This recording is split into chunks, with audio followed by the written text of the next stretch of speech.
Vamos lá, galerinha. Como vão vocês? Sejam bem-vindos e bem-vindas mais uma vez aqui no canal para tratar de assuntos processuais na área civil, certo? Então, hoje nós vamos falar da aula 4, a aula essa que nós tivemos na semana passada, né? Com uma semana de diferença, eu gravo esse material. Para você que está chegando e não é inscrito no canal, eu ressalto aí a importância de você se inscrever para que o YouTube reconheça esse canal como de alta relevância, através dos conteúdos que nós temos aí passado, né?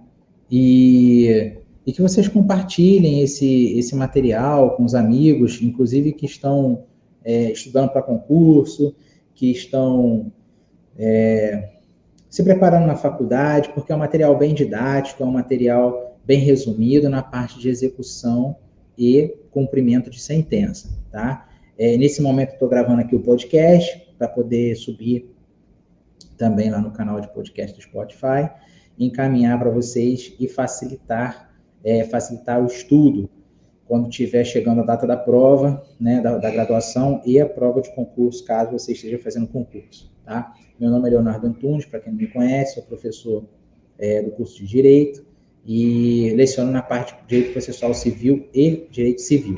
Então, vamos lá, que é o que mais importa. O que eu fiz aqui?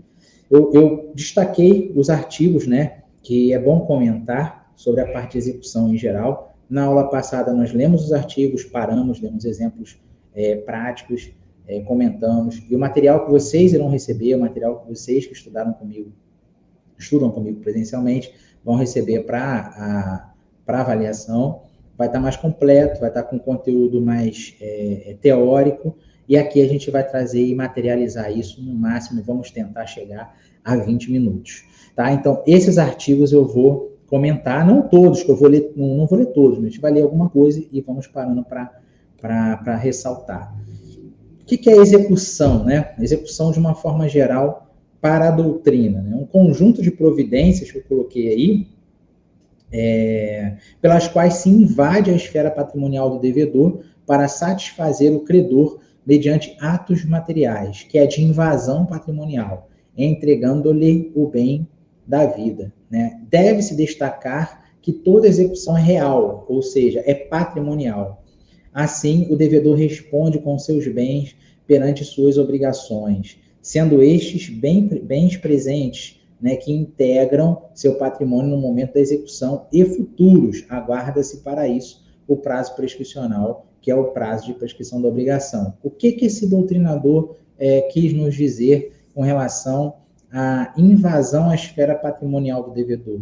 Nós sabemos que para criar a identidade entre devedor e credor, nós temos que ter uma relação jurídica, né? Essa relação jurídica, ela é criada através da manifestação da vontade das partes, né? Entre as partes. O que as partes querem materializar? Se colocam num documento.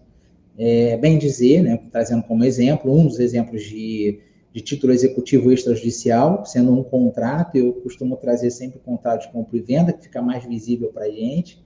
Existem outros tipos de documentos considerados títulos executivos extrajudiciais. Então, falando de uma execução, tratando de que tem que haver um vínculo jurídico entre as partes, de que tem que haver a identidade entre credor e devedor, nós falamos que o conceito doutrinário e objetivo é o conjunto de providências pelas quais se invade a esfera patrimonial do devedor. Então, o devedor, tanto o devedor quanto o credor, numa relação contratual, coloca à disposição o seu patrimônio em uma relação contratual, mesmo que seja implícita no documento, tá? Tudo vai parar na extensão patrimonial desse sujeito obrigacional, tá? Então, isso é que o doutrinador quis dizer, que é um conjunto de providências pelas quais se invade a esfera patrimonial do devedor para satisfazer o credor. Lógico que dentro dos meios legais. E aí nós temos um complemento maior sobre a questão teórica conceitual da execução, tá? Que fala sobre a coação, fala de medidas de pressão psicológica, sobre o cumprimento in natura da obrigação. E nesses exemplos a gente fala também de restrições, que é uma forma de coação para pagamento de saldo devedor.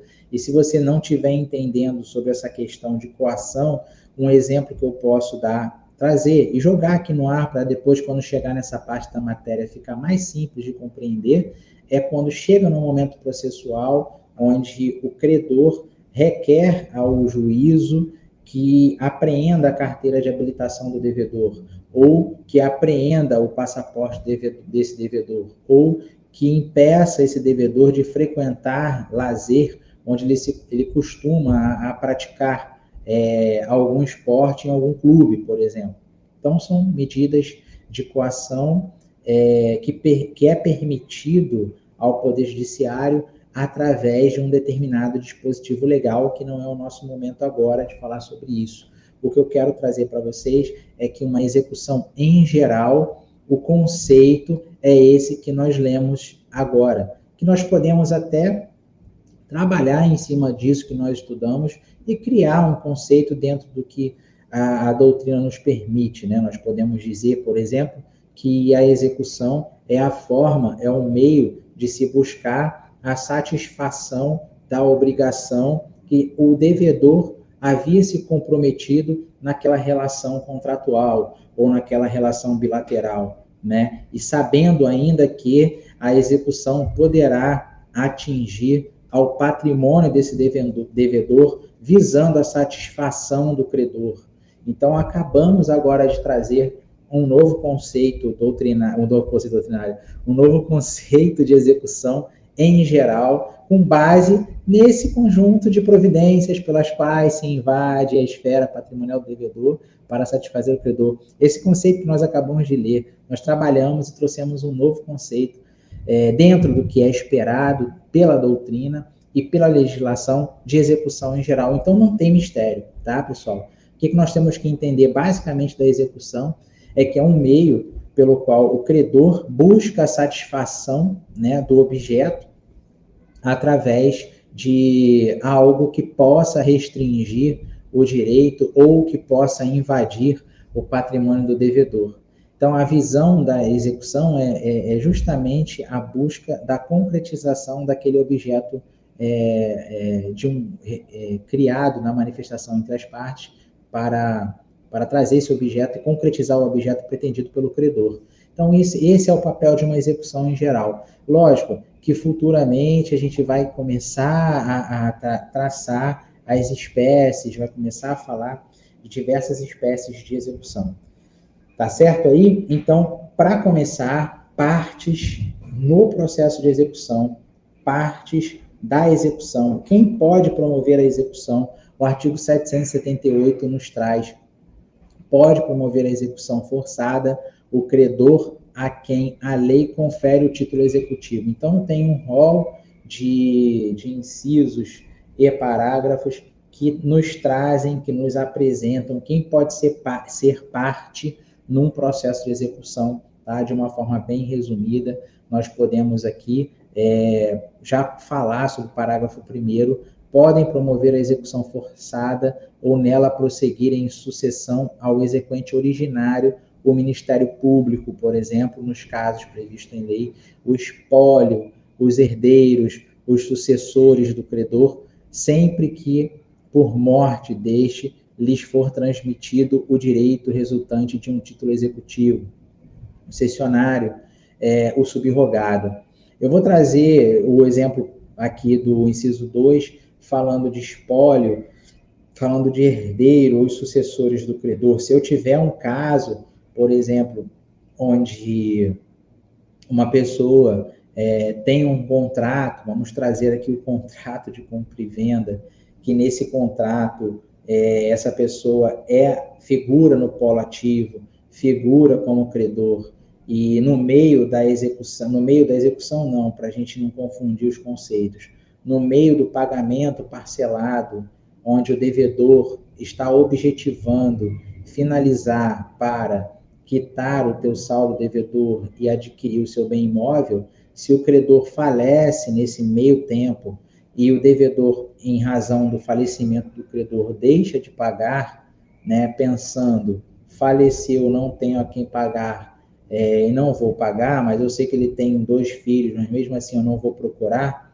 Então, nesse caso, havendo um inventário desse credor que faleceu, o espólio, né, representado pelo seu inventariante, pode ajuizar uma ação executiva para buscar a pretensão daquele contrato, que no caso seria o valor financeiro de um financiamento, pagamento parcelado de um bem imóvel, por exemplo.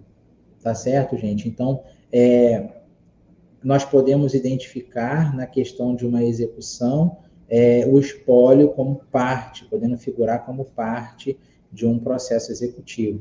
Nós sabemos também que o processo de execução ele tem a sua previsão legal, né? E ele é mais célere do que, por exemplo, uma ação de cobrança. Nós batemos na primeira aula sobre a apresentação sobre o tema, na segunda aula falando sobre algumas espécies de execução, inclusive com conceitos e diferença entre execução e cumprimento de sentença, desenhando aquele gráfico de um processo judicial.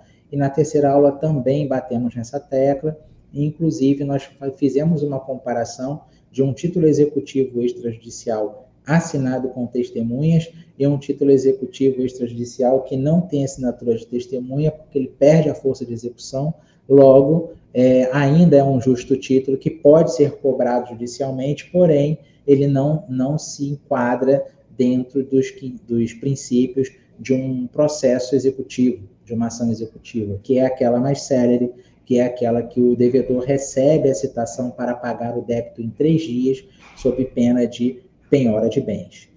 Tá certo? Tudo isso nós falamos na aula 3, na aula 2 e na aula 1. O artigo 779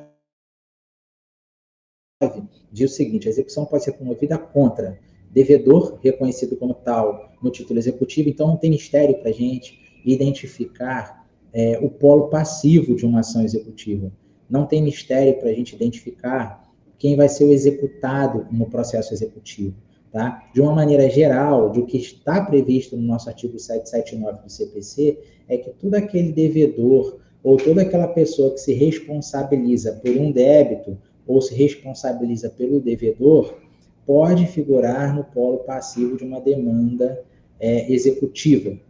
Tá? Quando nós falamos, inclusive, do responsável tributário, quando se fala de assim definido em lei, nós podemos até citar a questão das ações de execução de um IPTU, por exemplo, uma execução de uma dívida ativa, por exemplo, que a dívida vai, o saldo devedor vai para a dívida ativa e a administração pública promove a ação executiva para poder cobrar esse saldo devedor. Acontece também com declaração de imposto de renda, que tem a execução fiscal através do débito de imposto de renda. Tudo acontece de uma maneira de força de processo de ação executiva, que ela é mais célere do que a cobrança. Tá certo? Então, por isso que nós identificamos o responsável tributário como definido em lei. E aí, não tem mistério com relação a isso. O artigo 780, o exequente pode acumular várias execuções, ainda que fundadas em títulos diferentes, quando o executado for o mesmo, e desde que para todas elas seja competente o mesmo juízo e idêntico procedimento. Então, nós podemos realizar a acumulação de títulos executivos numa mesma ação, ou fazer ações diferentes para cada título executivo. Nós podemos identificar isso também quando há um empréstimo, por exemplo, bancário, contrato bancário. O banco pode juntar e fazer as ações numa mesma ação de um processo de execução com os títulos anexados. Ou, dependendo do momento em que aquele título foi assinado, e sendo, inclusive, dependendo do caso concreto, ele pode mover ações independentes para cada título que foi assinado pelas partes. Então, nós sabemos que pode haver uma acumulação dentro do processo executivo. Da competência, artigo 781.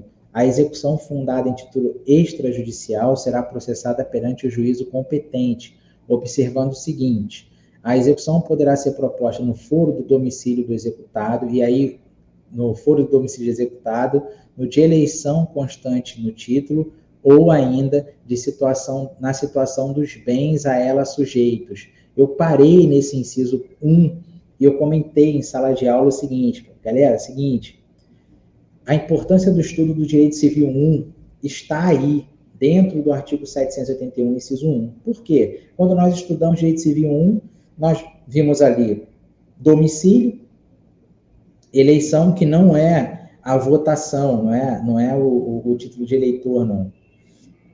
E a situação dos bens, nós sabemos que quando trata-se de uma ação de direito real, que é o direito civil 4 na nossa faculdade, que fala das coisas, né? Dos bens, das coisas, do imóvel, das ações possessórias, que é aquela manutenção de posse, a reintegração de posse.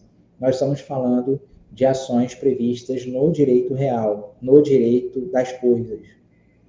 Então, se trata-se de bens, o local, a área competente é onde está o bem, tá?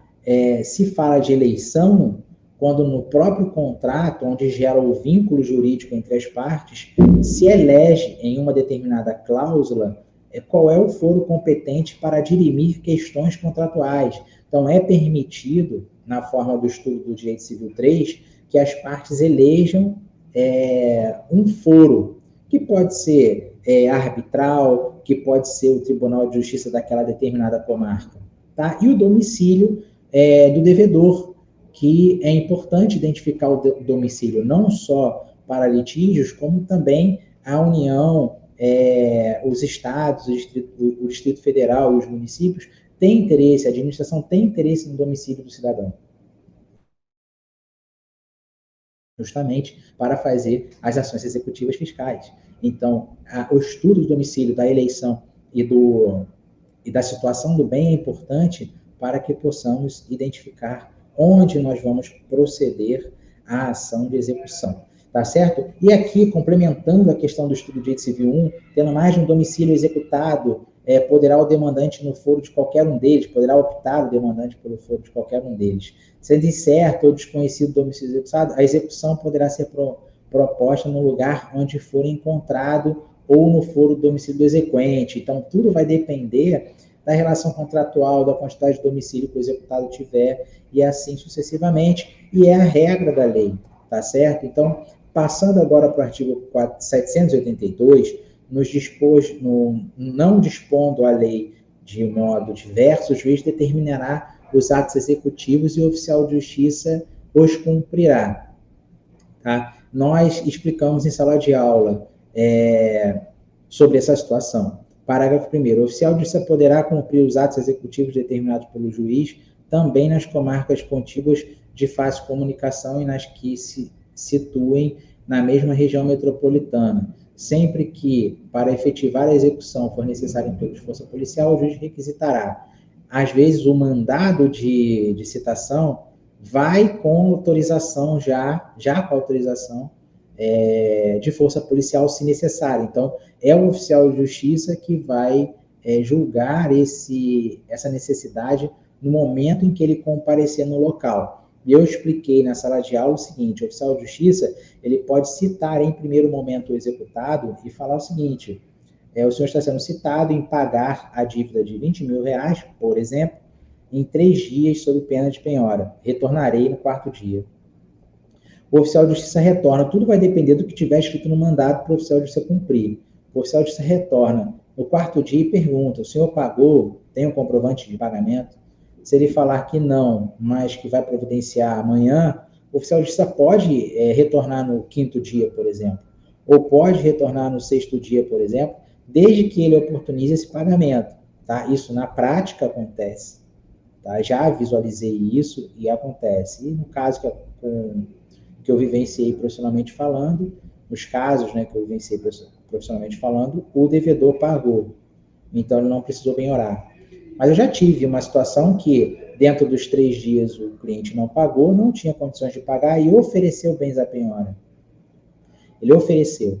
E aí, no oferecimento, o oficial de justiça faz um laudo de penhora, menciona um auto de penhora, na realidade, menciona o que o devedor entregou, avalia o preço, por isso que ele é oficial de justiça avaliador, ele chega, analisa, dá o preço, relaciona e certifica no processo que o executado ofereceu tais bens à penhora, cabendo ao exequente aceitar ou não aqueles bens que foram oferecidos à penhora. E aí se prossegue o processo de execução, tá certo? Então vamos chegar agora no título executivo, artigo 783, a execução para a cobrança de crédito fundar-se-á sempre em título de obrigação certa, líquida e exigível. Galerinha, importante saber que as execuções fundadas em título de crédito, elas têm que ser certa, líquida e exigível. Não adianta ter uma execução ilíquida e inexigível e incerta. Nós estudamos as questões das obrigações, né, no Direito Civil 2, onde nós falamos sobre o resultado de obrigações incertas, como nós vamos cobrar uma obrigação incerta, que é diferente de quando tratamos de cobrança de crédito, que ela tem que ser fundada em obrigações certas, líquida e exigível. Em determinadas outras obrigações que não seja crédito, poderá ser incerta a obrigação. E aí cabe ao credor escolher, dentro daquelas questões de quantidade e qualidade, o que ele quer. Isso aí são obrigações no Código Civil, são obrigações de Direito Civil 2. Falando de crédito, ela não pode ser ilíquida, não pode ser inexigível e nem incerta. Isso é que vocês não podem esquecer, eu estou repetindo isso 3 vezes para fixar. Meu objetivo era chegar em 20 minutos e já passou. Artigo 784. Se atenham ao artigo 784, no inciso 3, que é importante, pode cair na prova de vocês. São títulos executivos extrajudiciais, tá? Lógico. Inciso 1 e 2 são letra de câmbio, nota promissória, duplicata, debêntures e cheque, escritura pública, outro documento público assinado pelo devedor, o documento particular assinado pelo devedor e por 2 testemunhas. Galerinha, se não tiver 2 testemunhas, o título ele pode ser cobrado, porém não pode ser executado.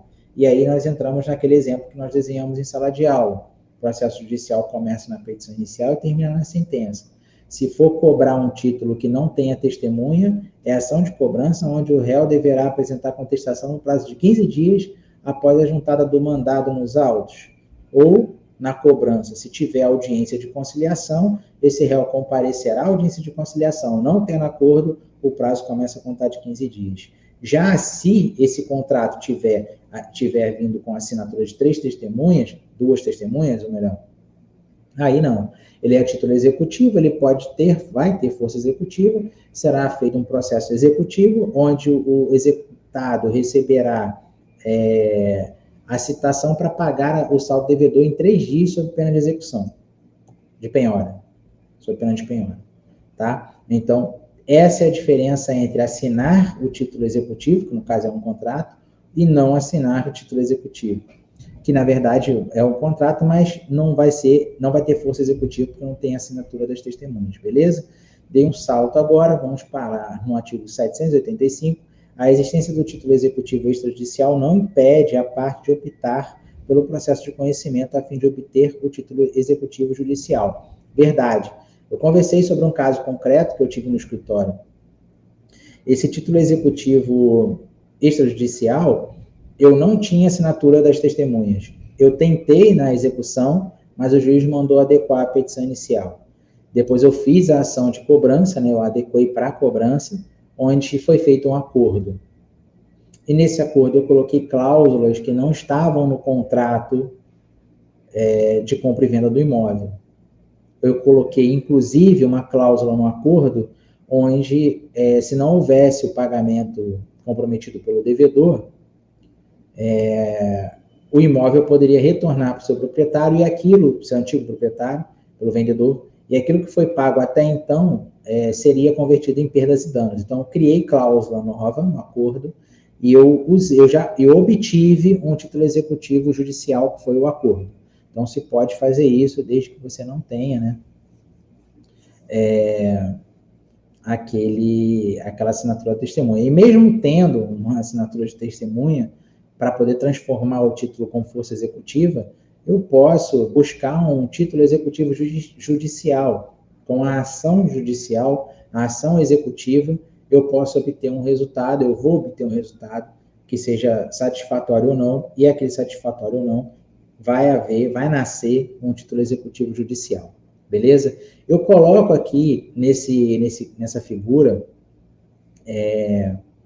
todos os tipos de títulos executivos judiciais e títulos executivos extrajudiciais. Talvez vocês não consigam enxergar, mas eu estou enviando para vocês pelo grupo do WhatsApp, e aí vocês vão conseguir identificar melhor. Ele vai estar para vocês em PDF e também em PowerPoint, tá? Isso aí é letra da lei, é a relação do que é título executivo judicial e a relação do que é título executivo extrajudicial. É muito importante, porque isso cai em prova de concurso, e tudo que cai em prova de concurso cai na nossa prova da faculdade, beleza? Procedimentos executivos.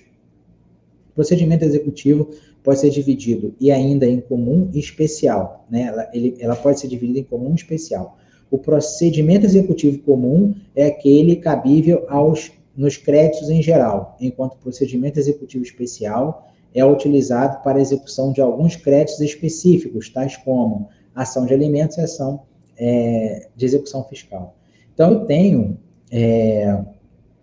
como fazer a execução tanto de contrato de compra e venda, que é o nosso exemplo maior que facilita o nosso entendimento, que aí seria um procedimento executivo comum, como nós podemos fazer uma execução de alimentos, ou seja, aquele pai que não paga, eu posso fazer a execução de alimentos. Essa execução pode acarretar em penhora de bens e pode acarretar em prisão daquele pai que não paga a pensão alimentícia, tá? Então, a execução fiscal e a execução de alimentos são títulos executivos que podem ser executados através de um procedimento especial.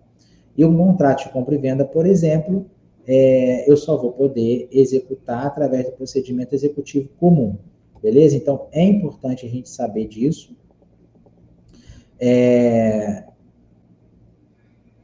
Para identificar a forma do tipo de execução que nós vamos proceder em determinados assuntos, tá? Então, requisitos para uma execução. O artigo 783 do CPC, a execução para a cobrança de crédito fundar-se-á sempre no título da obrigação certa, líquida e exigível. Então, nós sabemos que para ter uma execução é importante ter como requisito que o título seja execuível, que o título seja líquido, o valor seja líquido, e que essa execução seja certa. E eu falei sobre a questão do estudo das obrigações de direito civil 2, onde para a obrigação incerta, ela cabe não para a execução, mas sim para uma obrigação, né? Se eu for fazer uma ação de cobrança cuja obrigação está incerta na relação do contrato, naquele vínculo jurídico, aí o devedor ele vai ter que entregar a coisa, mas o credor vai ter a opção de escolher aquela coisa, porque no contrato foi considerada como incerta, mas a execução ela tem que ser sempre líquida, certa e exigível.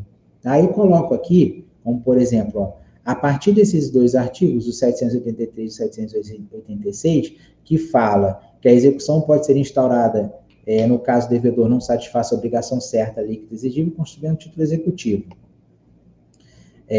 A partir desses dois artigos, chegamos à conclusão de que, para que tenhamos uma execução, seja ela para cumprimento de sentença de título judicial, que aí eu pego o cumprimento, eu pego a sentença e cumpro, eu não executo, seja ela em processo de execução, eu posso ser um título executivo extrajudicial e eu vou fazer um processo de execução. Pessoal, o processo de execução é a competição inicial, então nós temos que entender os requisitos da petição inicial também.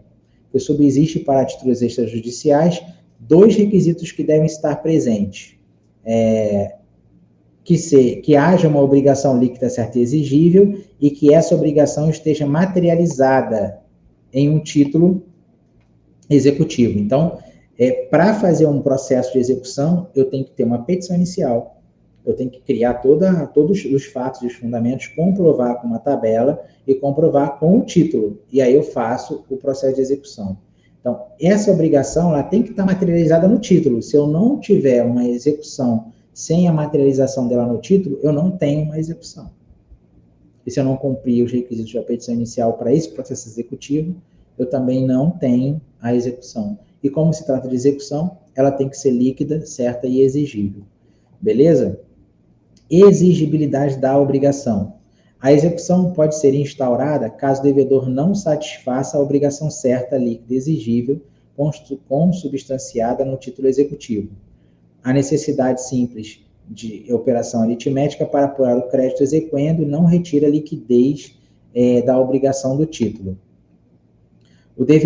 Se o devedor não for obrigado a satisfazer sua prestação, senão mediante a contraprestação do credor, este deverá provar que adimpliu ao requerer a execução, sob pena de extinção do processo. Então, recebendo o devedor uma citação, ele pode apresentar que já pagou para poder requerer a sua execução. O que ele não pode, ele ficar sem pagar. Então, se ele não comprova o pagamento, ele vai ter bens à penhora. Quando o bem for penhorado, ele pode impugnar em 15 dias, tá certo?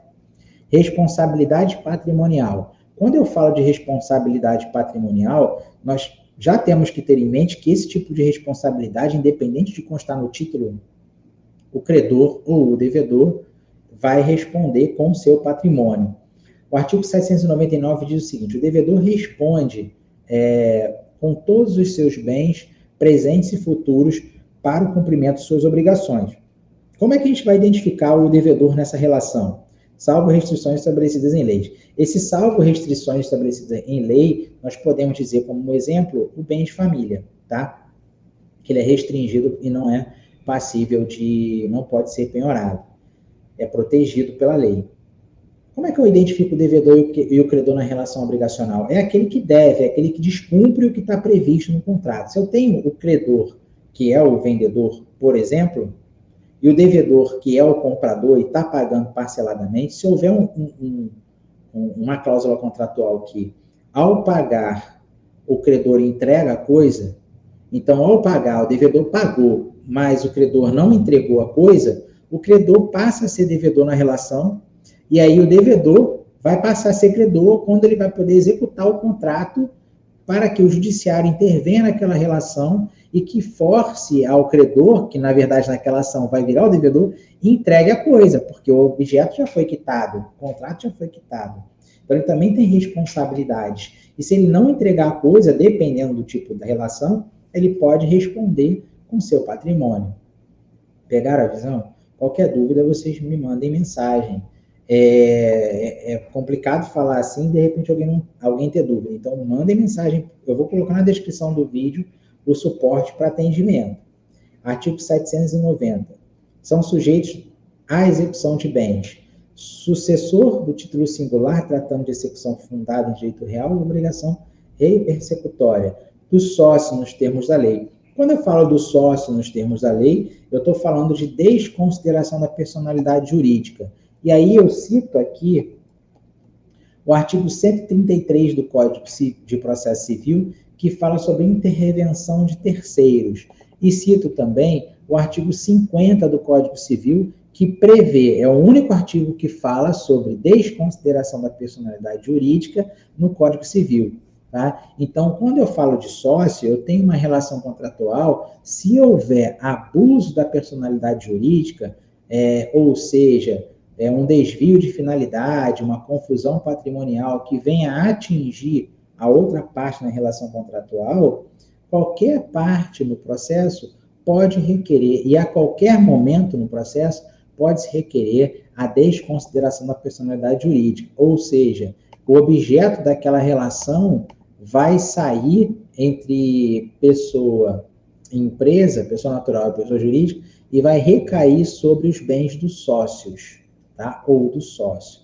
Então, a leitura do artigo 133 em diante do Código de Processo Civil, na parte que fala de intervenção de terceiros com a desconsideração da personalidade jurídica, é importante para vocês. O Código Civil, no artigo 50 é importante para vocês, e isso a gente estuda também em Direito Civil 1, beleza? Não, ó, o parágrafo 5º fala assim do artigo 50.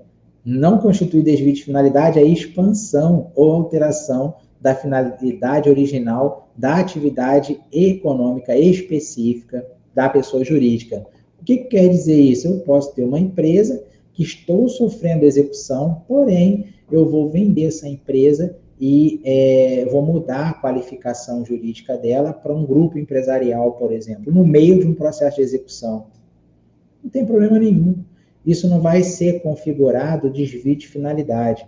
Pelo contrário, eu posso informar no processo judicial e aí sim, o credor vai ficar mais tranquilo, porque, bom, aquele empresário Leonardo está lascado da vida, está devendo, mas ele está vendendo a empresa dele para um grupo empresarial que, quando adquirir, vai me pagar. E informando dentro do processo de execução, não há de se falar em desvio de finalidade. Então, se cair na sua prova a expansão ou alteração da finalidade original da atividade econômica específica da pessoa jurídica constitui desvio de finalidade? Não.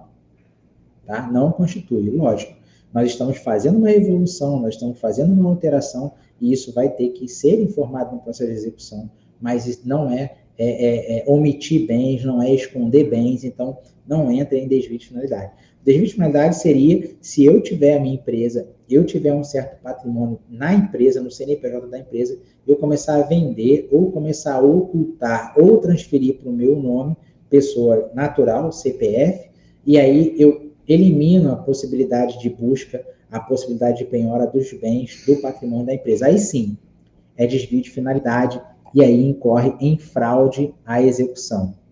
Tá beleza, galera? Então aí, passando já para finalizar, eu falo dos bens particulares dos sócios que não respondem por direito da sociedade, senão nos casos previstos em lei. Quando eu falo dos casos, se não nos casos previstos em lei, galerinha, é o artigo 133 do CPC, é o artigo 50 do Código Civil, que fala da desconsideração da personalidade jurídica, tá certo? Então, beleza, finalizando aí a nossa explanação da última aula. Na próxima, nós vamos falar sobre espécies de execução, começar a trabalhar bem devagar, trazendo os conceitos, para que fique bem claro esse processo de execução, que é complexo para quem está estudando, para quem não tem prática, para quem não está no escritório de advocacia, quem não está fazendo estágio, fica complicado enxergar. Então, a minha obrigação, né, e o meu prazer também é trazer para vocês essa materialidade, para que vocês possam entender de uma vez por todas o processo de execução.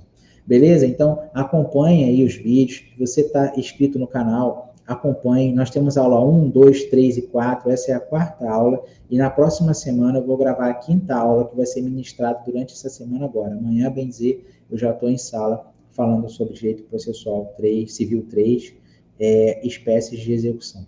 Tá? Obrigado aí pela atenção de todos e até a próxima.